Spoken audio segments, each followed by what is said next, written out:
লেবীয় পুস্তক থেকে পাঠ 15 এবং 16 অধ্যায়। পুরুষ মানুষের যৌন অসুচিতা প্রসঙ্গে ভগবান মোশে ও আরনকে এই কথা বললেন, তোমরা এবার ইস্রায়েলীয়দের বলো, কোনো পুরুষের লিঙ্গ থেকে ব্যাধিজনিত কিছু নিঃসরণ ঘটলে ওই নিঃসৃত পদার্থ অসুচি বলে গণ্য হবে। অমন নিঃসরণ ঘটলে যে অসুচিতা সৃষ্টি হয় তার ফল দাঁড়ায় এই রকম: ওই লোকটির অমন নিঃসরণ অব্যাহত থাকুক বা ব্যাহত থাকুক, যাই ঘটুক না কেন, সে নিজে এখন অসুচি। যার অমন নিঃসরণ ঘটে সে যে সমস্ত বিছনায় শোবে তা সবই অসুচি হবে। যে সমস্ত আসনে সে বসবে তা সবই অসুচি হবে। যে কেউ তার বিছানা ছুঁয়ে ফেলবে তাকে নিজে জামা কাপড় কেচে নিতে হবে এবং স্নান সেরে নিতে হবে। সে সন্ধ্যা পর্যন্ত অসুচি হয়ে থাকবে। যার অমন নিঃসরণ ঘটে সে যে আসনে বসেছে সেই আসনে পরে যদি কেউ বসে তাহলে তাকে নিজে জামা কাপড় কেচে নিতে হবে এবং স্নান সেরে নিতে হবে। সে সন্ধ্যা পর্যন্ত অসুচি হয়েই থাকবে। যার অমন নিঃসরণ ঘটে কেউ যদি তাকে ছুঁয়ে ফেলে তাহলে তাকে নিজে জামা কাপড় কেচে নিতে হবে এবং স্নান সেরে নিতে হবে। সে সন্ধ্যা পর্যন্ত অসুচি হয়ে থাকবে। যার অমন নিঃসরণ ঘটে সে যদি সূচি কারোর গায়ে থুতু দেয় তাহলে ওই অন্য মানুষটিকে নিজের জামা কাপড় কেচে নিতে হবে এবং স্নান সেরে নিতে হবে।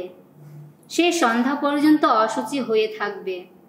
যার অমন নিঃসরণ ঘটে বাহনের পিঠে চড়ে সে যে আসনেই বসবে তা অসুচি হবে। ওই লোকটি যা কিছুর ওপর শোয়া বসা করছে, যে মানুষ পরে তা ছুঁয়ে ফেলবে সে সন্ধ্যা পর্যন্ত অসুচি হয়ে থাকবে। যে তেমন কোনো জিনিস কোথাও বয়ে নিয়ে যাবে তাকে নিজের জামা কাপড় কেচে নিতে হবে এবং স্নান সেরে নিতে হবে। সে সন্ধ্যা পর্যন্ত অসুচি হয়ে থাকবে। যার অমন নিঃসরণ ঘটে সে যদি হাত না ধুয়ে অন্য কাউকে ছুঁয়ে ফেলে ওই অন্য মানুষটিকে নিজের জামা কাপড় কেচে নিতে হবে এবং স্নান সেরে নিতে হবে। সে সন্ধ্যা পর্যন্ত অসুচি হয়ে থাকবে। যার অমন নিঃসরণ ঘটে সে যদি পোড়ামাটির কোনো পাত্র ছুঁয়ে ফেলে তাহলে তা ভেঙে ফেলতেই হবে। আর যদি কাঠের কোনো কিছুই ছুঁয়ে ফেলে তাহলে তা জল দিয়ে ভালোভাবে ধুয়ে নিতে হবে। যার অমন নিঃসরণ ঘটে নিঃসরণ বন্ধ হওয়ায় সে যখন আবার সুস্থ হবে তখন আনুষ্ঠানিক অর্থে শুচি হওয়ার জন্যে তাকে 7 দিন অপেক্ষা করতে হবে। তারপর তাকে নিজের জামা কাপড় কেচে নিতে হবে এবং টাটকা জলে স্নান সেরে নিতে হবে, তবেই সে শুচি হবে। 8ম দিনে তাকে একজোড়া ঘুঘু বা 2টি পায়রার ছানা জোগাড় করে নিতে হবে এবং সাক্ষাতের শিবিরটির প্রবেশ পথের মুখে ভগবানের সামনে এসে ওই 2টিকে যাজকের হাতে তুলে দিতে হবে। যাজক তখন ওই পাখি জোড়ার একটিকে পাপের প্রায়শ্চিত্ত নৈবেদ্য হিসেবে উৎসর্গ করবে আর একটিকে আহুতি দেবে। যাজক এইভাবে ভগবানের সামনে লোকটির জন্যে ওই নিঃসরণেরই জন্যে প্রায়শ্চিত্ত ক্রিয়া সম্পন্ন করবে। কোনো পুরুষের বীর্যপাত হলে তাকে জলে সারা দেহ ধুয়ে নিতে হবে। সে সন্ধ্যা পর্যন্ত অসুচি হয়ে থাকবে। কোনো কাপড়ের ওপর বা চামড়ার জিনিসের ওপর কিছু বীর্য লেগে গেলে তা সবই কেচে নিতে হবে এবং তা সবই সন্ধ্যা পর্যন্ত অসুচি হয়েই থাকবে। আর কোনো নারীর সঙ্গে সহবাসের সময়ে যদি কোনো পুরুষের বীর্যপাত হয়ে থাকে তাহলে দুজনকেই স্নান সেরে নিতে হবে। তারা সন্ধ্যা পর্যন্ত অসুচি হয়ে থাকবে। কোনো নারীর যখন স্রাব হয়, অর্থাৎ তার যখন ঋতুকালীন রক্তস্রাব হয়, সেই সময়ে 7 দিন ধরে তার অসুচি অবস্থা থাকবে। যে কেউ তখন তাকে ছুঁয়ে ফেলবে সে সন্ধ্যা পর্যন্ত অশুচি হয়েই থাকবে। নারীর এই অশুচি থাকার সময়ে সে যা কিছুর ওপর শোবে তা সবই অশুচি হবে। তেমনি সে যা কিছুর ওপর বসবে তাও অশুচি হবে। যে কেউ তার বিছানা ছুঁয়ে ফেলবে তাকে নিজের জামা কাপড় কেচে নিতে হবে এবং স্নান সেরে নিতে হবে। সে সন্ধ্যা পর্যন্ত অশুচি হয়ে থাকবে। যে কেউ এমন কোনো কিছু ছুঁয়ে ফেলবে যার ওপর ওই নারীর বসেছে তাকে নিজের জামা কাপড় কেচে নিতে হবে এবং স্নান সেরে নিতে হবে। সে সন্ধ্যা পর্যন্ত অশুচি হয়ে থাকবে। কেউ যদি তার বিছানার ওপর কিংবা সে যে আসনে বসেছে সেই আসনের ওপর পড়ে থাকা কোনো জিনিস ছুঁয়ে ফেলে তাহলে সে সন্ধ্যা পর্যন্ত অশুচি হয়ে থাকবে। ওই নারীর সঙ্গে যদি কোনো পুরুষ সহবাস করে ফেলে তাহলে তার স্রাবে ছোঁয়া লাগায় সে 7 দিন ধরে অশুচি হয়ে থাকবে এবং সে নিজে যে সমস্ত বিছানায় তখন শোবে তা সবই অশুচি হবে। কোনো নারীর যদি তার ঋতুর নিয়মিত সময়ের বাইরে বহুদিন ধরে রক্তস্রাব হয় কিংবা তার ঋতুর রক্তস্রাব ঠিক সময়ে বন্ধ না হয়, যদি আরও চলতে থাকে তাহলে যতদিন তার ওই রক্তস্রাব চলবে ততদিন সে অশুচি হয়ে থাকবে। যেমন সে থাকে তার ঋতুকালে, ওই রক্তস্রাব যতদিন চলবে ততদিন সে যে বিছানাতেই শোবে সেই বিছানা তার ঋতুকালে ব্যবহৃত বিছানার মতোই অশুচি বলে গণ্য হবে এবং যে সমস্ত আসনে সে তখন বসবে তার সবই অশুচি হবে, যেমনটি হয় তার ঋতুকালে। যে লোক অমন কোনো বিছানা বা আসন ছুঁয়ে ফেলবে সেও অশুচি হবে।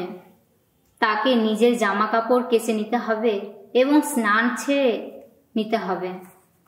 সে সন্ধ্যা পর্যন্ত অশুচি হয়ে থাকবে। স্রাব বন্ধ হওয়ায় ওই নারী যখন আবার সুস্থ হবে তখন তাকে আরও 7 দিন অপেক্ষা করতে হবে, তারপর সে শুচি হবে। 8ম দিনে তাকে একজোড়া ঘুঘু বা 2টি পায়রার ছানা জোগাড় করে নিতে হবে। তাকে ওই 2টিকে যাজকের কাছে সাক্ষাতের শিবিরটির প্রবেশ পথের সামনেই নিয়ে আসতে হবে। যাজক তখন ওই পাখি জোড়ার একটিকে পাপের প্রায়শ্চিত্ত নৈবেদ্য হিসাবে উৎসর্গ করবে আর একটিকে আহুতি দিবে। যাজক এইভাবে ভগবানের সামনে ওই নারীর জন্যে তার ওই স্রাবের অসুচিতার জন্যে প্রায়শ্চিত্ত ক্রিয়া সম্পূর্ণ করবে। তোমরা অসুচিতার ব্যাপারে ইস্রায়েলীয়দের সতর্ক করে দেবে যাতে তারা অশুচি হয়ে তাদের মাঝখানে থাকা আমার আবাসটিকে অশুচি করে তোলার দায়ে প্রাণে না মারে। যে পুরুষের ব্যাধিজনিত কোনো নিঃসরণ ঘটে, বীর্যক্ষরণের ফলে যে পুরুষ অশুচি হয় এবং যে নারী ঋতু হওয়ার ফলে অসুস্থ হয়, মোট কথা পুরুষই হোক বা নারী হোক, যার কোনো নিঃসরণ বা স্রাব হয় এবং অশুচি কোনো নারীর সঙ্গে যে পুরুষ সহবাস করে ফেলে, এই তো তাদের সবার ক্ষেত্রে পালনীয় বিধি নির্দেশ। ভগবানের সামনে অনুচিত অর্ঘ্য নিবেদন করতে গিয়ে আরনের যে 2 পুত্র মারা গিয়েছিল, তাদের মৃত্যুর পর ভগবান মোশিকে নানা নির্দেশ দিলেন। মোশিকে তিনি বললেন, তুমি তোমার ভাই আরনকে একবার বলো সে যেন যখন তখন এই পূর্ণ স্থানটিতে আড়াল পর্দাটি পেরিয়ে মঞ্জুষাটির ওপরে রাখা কৃপাসনটির সামনে না আসে, তা করে নিজের মৃত্যু যেন ডেকে না আনে। আমি তো একটি মেঘের আড়াল থেকে সেই কৃপাসনটির ওপরেই নিজের উপস্থিতি প্রকাশ করি। পুণ্য স্থানটিতে যেতে হলে আরনকে এইভাবে প্রস্তুত হতে হবে। তাকে সঙ্গে করে নিয়ে যেতে হবে পাপের প্রায়শ্চিত্ত নৈবেদ্য হিসেবে একটি তরুণ বৃষ এবং আহুতি দেবার জন্য একটি মেষ। শরীরের খোমের জাঙ্গিয়ার আবরু দেশের পর তাকে পরে নিতে হবে খোমের তৈরি লম্বা ঝুল সেই জামাটি, যা পবিত্র ক্রিয়া অনুষ্ঠানে ব্যবহৃত হয়। তাকে কোমরে বেঁধে নিতে হবে খোমের একটি বন্ধনী, মাথায় রাখতে হবে খোমের একটি উসনিস। ওগুলি তো পবিত্র ক্রিয়া অনুষ্ঠানে ব্যবহৃত সাজ পোশাক। ওগুলি পরে নেবার আগে তাকে জলে সারা দেহ ধুয়ে নিতে হবে। ইসরায়েলীয়রা জনমণ্ডলীর কাছ থেকে তাকে পাপের প্রায়শ্চিত্ত নৈবেদ্য হিসেবে জোগাড় করে নিতে হবে দুটি মদ্দা ছাগল এবং আহুতি দেওয়ার জন্যে একটি মেষ। প্রথমে আরনকে তার নিজের পাপের প্রায়শ্চিত্ত নৈবেদ্য ওই বৃষ্টিকে উৎসর্গ করে নিজের জন্যে এবং নিজের বংশের জন্যে প্রায়শ্চিত্ত ক্রিয়া সম্পন্ন করতে হবে। তারপর ওই ছাগল দুটিকে সে এনে রাখবে সাক্ষাতের শিবিরটির প্রবেশপথের কাছে ভগবানের সামনে। ওই দুটি ছাগলের কোনটির কি হবে তা জেনে নেবার জন্যে সে ভাগ্য ঘুঁটি চালবে। একটি ঘুঁটি ভগবানের জন্যে আর একটি আজাজেলের জন্যে। যে ছাগলটির ভাগ্যে ভগবানের জন্যে ঘুঁটিটি পড়বে, আরন তখন সেটিকে সামনে নিয়ে এসে পাপের প্রায়শ্চিত্ত নৈবেদ্য হিসেবে সেটিকে উৎসর্গ করবে। এদিকে যে ছাগলের ভাগ্যে আজাজেলের জন্যে ঘুঁটিটি পড়বে, সেটিকে জ্যান্ত অবস্থায় ওইখানে ভগবানের সামনে এনে রাখা হবে। পরে ওই ছাগলটিকে নিয়ে প্রায়শ্চিত্ত ক্রিয়া বিশেষ সম্পন্ন করতে হবে। তারপর সেটিকে মরুভূমিতে আজাজেলের কাছে পাঠিয়ে দিতে হবে।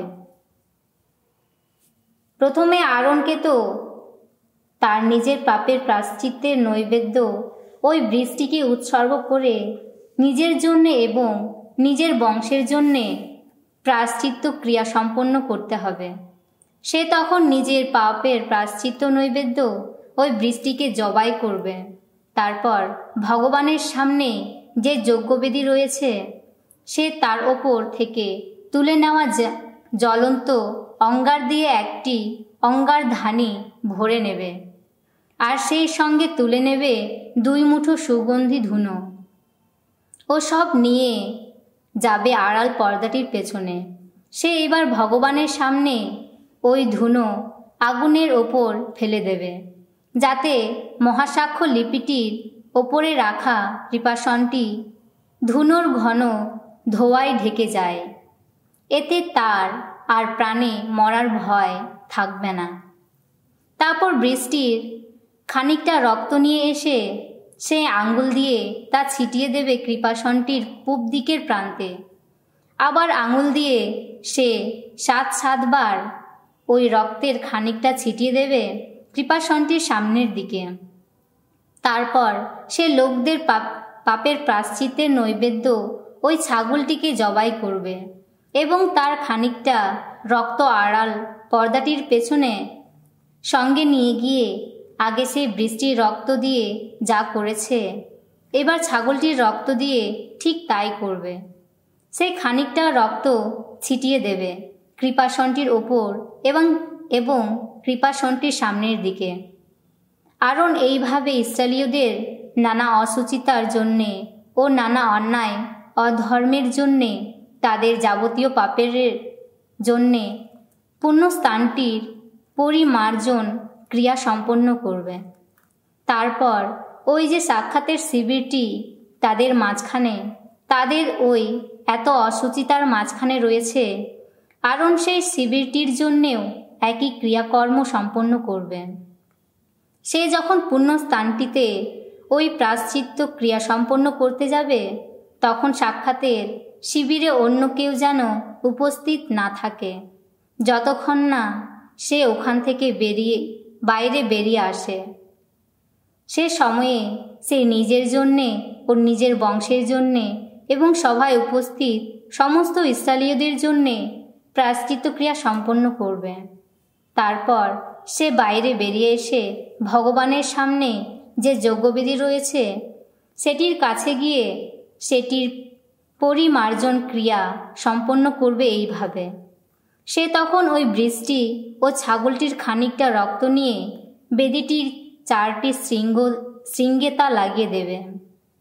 তারপর আঙুল দিয়ে সে 7-7বার ওই রক্তের খানিকটা বেদির উপর ছিটিয়ে দেবে। ইসরায়েলীয়দের ওই এত অসুচিতার ফলে বেদিতে যে কালিমা লেগেছে, শুদ্ধিক্রিয়া সম্পন্ন করে আরন সেটিকে সেই কালিমা থেকে মুক্ত করে দেবে, সেটিকে আবার পবিত্র করে তুলবে। পুণ্য স্থানটি সাক্ষাতের শিবিরটির এবং যজ্ঞ বেদিটির ওই পরিমার্জন ক্রিয়া সমাপ্ত করার পর আরন ওই জ্যান্ত ছাগলটিকে সামনে নিয়ে আসবে। ওই জ্যান্ত ছাগলটির মাথার ওপর 2 হাত রেখে সে তখন ওইভাবে সেটির সামনে দাঁড়িয়ে ইসরায়েলীয়দের সমস্ত অপরাধ ও সমস্ত অন্যায় অধর্ম, তাদের যাবতীয় পাপী স্বীকার করে ওই সব কিছুর দায়ভার ছাগলটির মাথার উপর চাপিয়ে দেবে। তারপর সে ওই ছাগলটিকে মরুভূমিতে পাঠিয়ে দেবে, ওই কাজের জন্য নিযুক্ত কোনো লোককে দিয়ে। এইভাবে ছাগলটি ইসরায়েলীয়দের সমস্ত অপরাধের বোঝা নিয়ে যাবে নির্জন কোনো প্রান্তরে। ছাগলটিকে সেইখানে মরুভূমিতেই ছেড়ে দেওয়া হবে। আরন এবার সাক্ষাতের শিবিরটির ভেতরে গিয়ে পুণ্যস্থানটিতে ঢোকবার আগে সে খোমের যে সাজ পোশাক পরে নিয়েছিল তা খুলে সেখানেই রেখে দেবে। তাকে তখন পবিত্র স্থানে জলে সারা দেহ ধুয়ে নিতে হবে। তারপর সে আবার নিজের পোশাক পরে নেবে। এবার বাইরে বেরিয়ে এসে সে নিজের পুণ্যাহুতির পশুটি এবং লোকদের পুণ্যাহুতির পশুটি উৎসর্গ করে নিজের জন্যে এবং লোকেদের জন্যে প্রায়শ্চিত্ত ক্রিয়া সম্পন্ন করবে। সেই সময়ে তাকে পাপের প্রায়শ্চিত্ত নৈবেদ্য দুটির সমস্ত চর্বি বেদির আগুনে পুড়িয়ে ফেলতে হবে। যে লোক আজাজেলের ওই ছাগলটিকে ছেড়ে দিয়ে এসেছে তাকে নিজের জামা কাপড় সবই কেচে নিতে হবে এবং জলে সারা দেহ ধুয়ে নিতে হবে, তবেই সে আবার তাবুস্থানটিতে আসতে পাবে। পাপের প্রায়শ্চিত্ত নৈবেদ্য হিসেবে উৎসর্গ করা সেই যে বৃষ্টি ও ছাগলটি যাদের রক্ত পরিমার্জন ক্রিয়া সম্পন্ন করার জন্যে পুণ্যস্থানটিতে নিয়ে যাওয়া হয়েছে, এবার সেই দুটিকে তাবুস্থানটির বাইরে বয়ে নিয়ে যাওয়া হবে। সেখানে সে দুটি চামড়া, মাংস আর নাদা পুড়িয়ে ফেলতে হবে।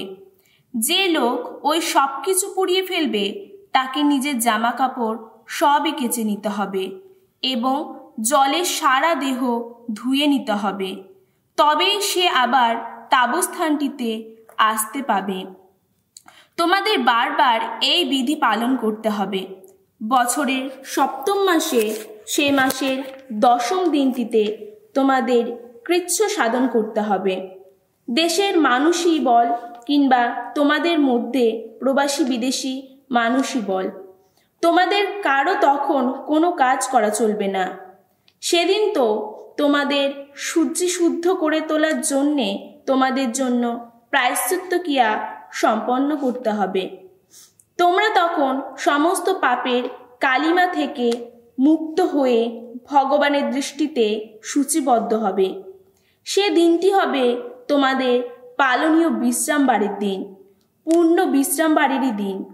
সেদিন তোমাদের কৃচ্ছ সাধন করতেই হবে। এই বিধি বারবার পালন করতে হবে। যে যাজককে অভিষিক্ত করে পিতার স্থানে যাজক পদে অধিষ্ঠিত করা হবে সেই যাজককেই ওই প্রায়শ্চিত্ত ক্রিয়া সম্পন্ন করতে হবে। তাকে তখন খোমের সেই সাজ পোশাক পরে নিতে হবে, যে সাজ পোশাক পবিত্র ক্রিয়া অনুষ্ঠানে ব্যবহৃত হয়। তাকে পরম পুণ্য স্থানটির পরিমার্জন ক্রিয়া সম্পন্ন করতে হবে। তারপর সাক্ষাতের শিবিরটি ও যজ্ঞবেদিটির পরিমার্জন ক্রিয়া সম্পন্ন করতে হবে এবং যাজকদের জন্যে আর সবাই উপস্থিত সকলের জন্যে প্রায়শ্চিত্ত ক্রিয়াও সম্পন্ন করতে হবে। তোমাদের বারবার এই বিধি পালন করতে হবে। বছরে একবার করে ইসরায়েলীয়দের জন্য তাদের সমস্ত পাপের প্রায়শ্চিত্ত ক্রিয়া সম্পন্ন করতেই হবে। ভগবান মোশিকে ওই যা করার আদেশ দিয়েছিলেন সেই মতোই সবকিছু করা হলো। সামসঙ্গীত 63। তোমারই জন্যে তৃষিত আমার প্রাণ। দাউদ এক সময়ে জুদিয়ার মরুপ্রান্তরে দিন কাটিয়েছিলেন। তার এই সামসঙ্গীতটি সেই উপলক্ষে রচিত। ওগো ঈশ্বর, তুমি তো আমার আপন ঈশ্বর, তোমাকেই খুঁজে ফিরে আমি। তোমারই জন্যে তৃষিত আমার প্রাণ।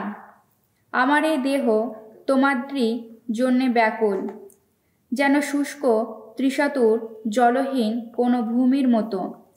তাই তো এখন পুণ্যধামের দিকে, ওগো তোমারই দিকে তাকিয়ে রয়েছি আমি। তোমার শক্তি, তোমার মহিমা দেখতেই চাই আমি। তোমার করুণা শ্রেয়তর, ওগো এই জীবনেরও চেয়ে। আমার ওষ্ঠ গেয়ে চলে শুধু তোমারই মহিমা গান। এমনইভাবেই সারাটা জীবন প্রশস্তি করব তোমার। দুটি হাত তুলে স্মরণ করব তোমার আপন নাম। সুস্বাদু কোনো মহাভোজে যেন তৃপ্তই হবে প্রাণ।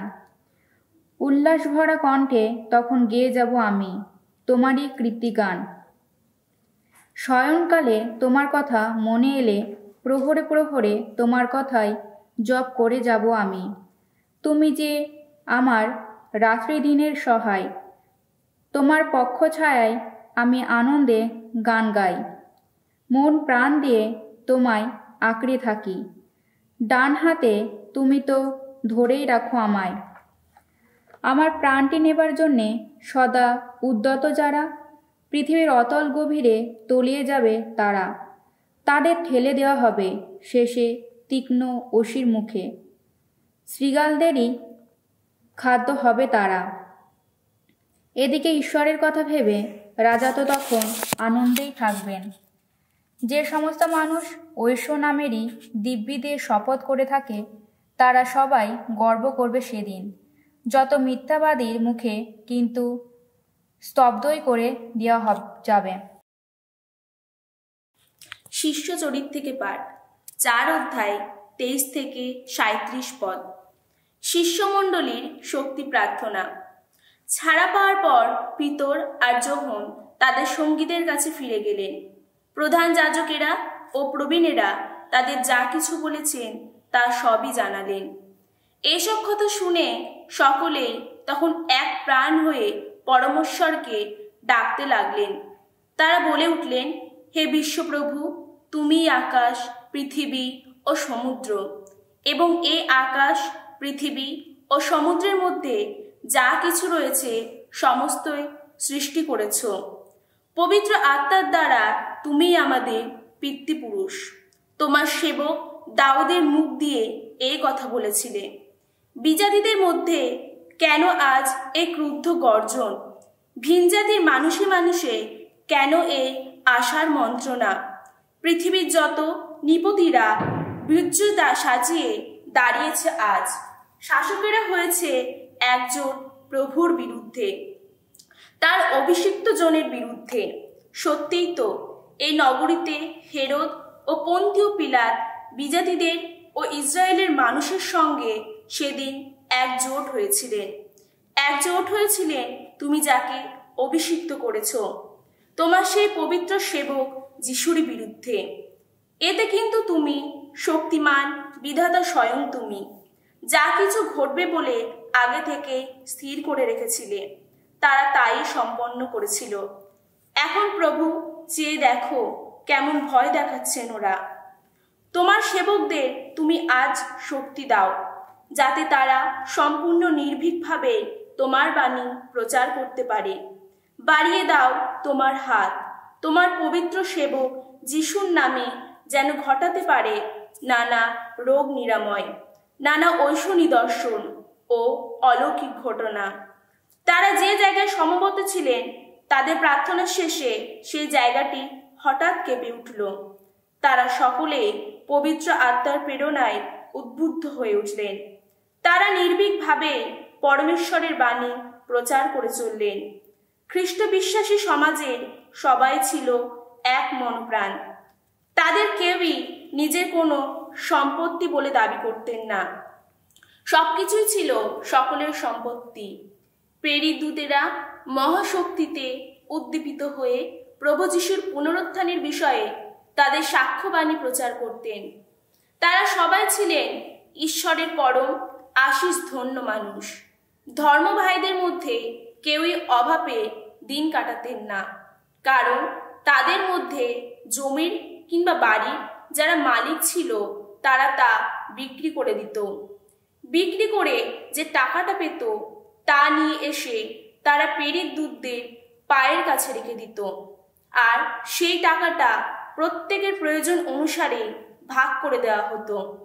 যোসেফের কথাই ধরা যাক, তিনি ছিলেন একজন লেবীয়, জন্মসূত্রে ছিলেন সাইপ্রাস দ্বীপের মানুষ। প্রেরিত দূতেরা তার নাম দিয়েছিলেন বার্নাবাস, অর্থাৎ আশ্বাসদাতা। সেই যোসেফের খানিকটা জমি ছিল, তা বিক্রি করে তিনি টাকাটা নিয়ে এসে প্রেরিত দূতদের পায়ের কাছে রেখে দিলেন।